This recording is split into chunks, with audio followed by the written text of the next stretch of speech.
রানাঘাট সাংগঠনিক জেলার রদবদল হয়েছে।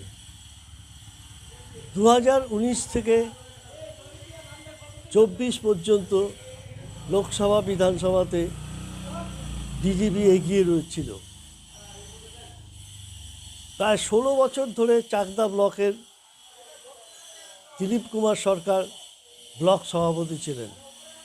26-এর নির্বাচনের আগে দলকে আরও সংগঠিত করতে, আরও ঐক্যবদ্ধ করতে রদবদল করা হলো চাকদা ব্লকের সভাপতি। চাঁদুরিয়া অঞ্চল সভাপতি ছিলেন সংগ্রাম গুহ ঠাকুরতা, তাকে দায়িত্ব দেওয়া হলো চাকদা ব্লক সভাপতির। তিনি দায়িত্ব পেয়েই জানান পুরনো যিনি আছেন তার অভিজ্ঞতাকে কাজে লাগিয়ে সকলকে একসঙ্গে নিয়ে 26-এর নির্বাচনের আগে সংগঠনকে আরও মজবুত করা এবং 26-এর নির্বাচন লক্ষ্যে তাদের ঝাঁপিয়ে পড়তে হবে এবং তিনি দলের নির্দেশে সেই কাজটি করবেন। দেখুন, দল দায়িত্ব দিয়েছে, আমি অঞ্চল সভাপতির দায়িত্ব পালন করছিলাম, এখন ব্লক সভাপতির দায়িত্ব দেওয়া হয়েছে। তো সেটাও একইভাবে পালন করতে হবে।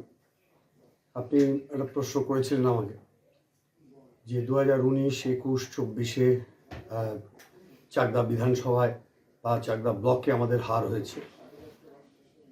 তো এটা শুধু চাকদা বলে নয়, সমস্ত রানাঘাট দক্ষিণ জেলা জুড়ে এবং বর্ডার সংলগ্ন যত এলাকা সেখানে আমাদের পতন হয়েছে, আমাদের ফলাফল খারাপ হয়েছে। আমাদের সেদিকে দৃষ্টি দিতে হবে। আর মূল কাজ তৃণমূল কংগ্রেসের ভোট ব্যাংক মমতা বন্দ্যোপাধ্যায়কে দেখেই হয়। আমাদের সংগঠিত করে রাখা, দলকে ঐক্যবদ্ধ রাখা, এটাই ব্লক সভাপতির কাজ। দলের আমি আশাবাদী যে 26-এর নির্বাচনে আমাদের চাকদা ব্লকে দল ভালো রেজাল্ট করবে।